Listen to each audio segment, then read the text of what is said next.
Գյորջյան Կասկադ 60 ամիս փուլային վճարում բազմաթիվ առավելություններ։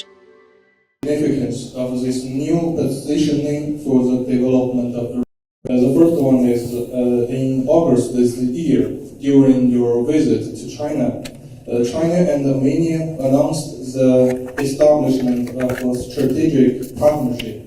In your view, what is the significance of this new positioning for the development of the relations between our two countries? The second question is, Armenia is one of the earliest participants in the Belt and Road Initiative. Armenia now is also advancing the Crossroads of Peace initiative.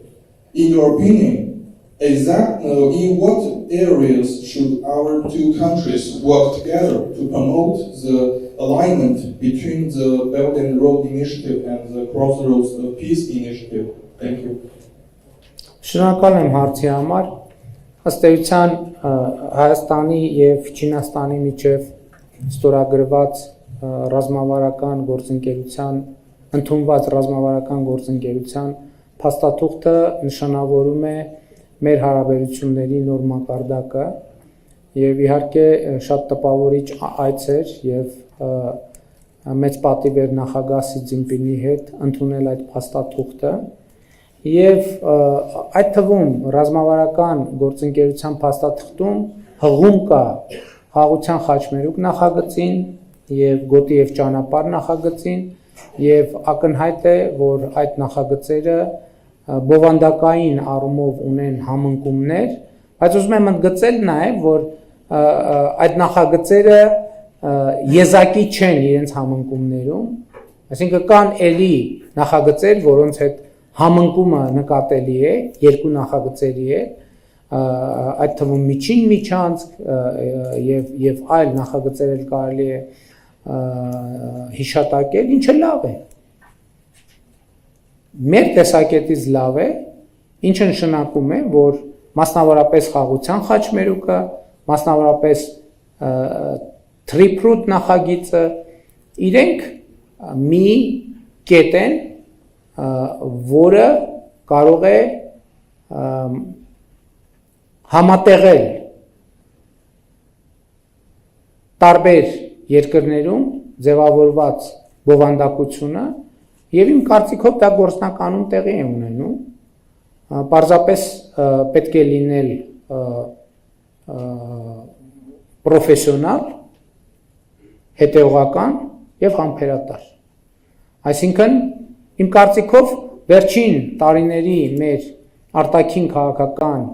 ընդգծումները եւ սա է միջայլոց բալանսավորման եւ բալանսավորված արտաքին քաղաքականության էությունը ոչ թե բախվում են, այլ ընդհակառակը լրացնում են մեկը մյուսին։ Պարզապես անհրաժեշտ է, որ սա բավարար չափով պարզաբանվի եւ լուսաբանվի, որովհետեւ 21-րդ դարի մարդը, այդ թվում եւ քաղաքական գործիչները ունեն մի այսպիսի առանձնահատկություն, կարդում են վերնագրեր եւ չեն կարդում տեքստեր, բայց այնուամենայնիվ նրանք ովքեր պատասխանատվություն եւ առաջնորդություն ունեն, պետք է նաեւ ունենան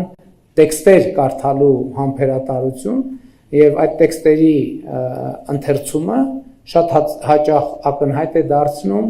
վերնագրերից ստացված տպավորությունների խաբուսիկ լինելը։ Ինչ առիթով եմ սա ասում։ Մասնավորապես Վաշինգտոնյան հռչակագրից հետո մի շարք գործընկեր երկրներում որոշակի մտահոգություններ բարձրացան, բայց ժամանակի ընթացքում այդ մտահոգությունները ոչ միայն փարատված են, այլև ընդհակառակը մենք տեսնում ենք գործընկեր երկրներից հետաքրքրություն մասնակցելու եւ ներկա լինելու տեղի ունեցող process-ներում եւ տեսնելու եւ նկատելու այն առավելությունները, որոնք մի շարք երկրների, որոնք մտահոգություններ էին արտահայտում, կբերի այդ նախագծերի իրականացում։ Եվ ես այս առումով իհարկե շատ ոգևորված եմ, որ հնարավորություն կա Հայաստանը դարձնել իսկապես խաղաղության խաչմերուկ։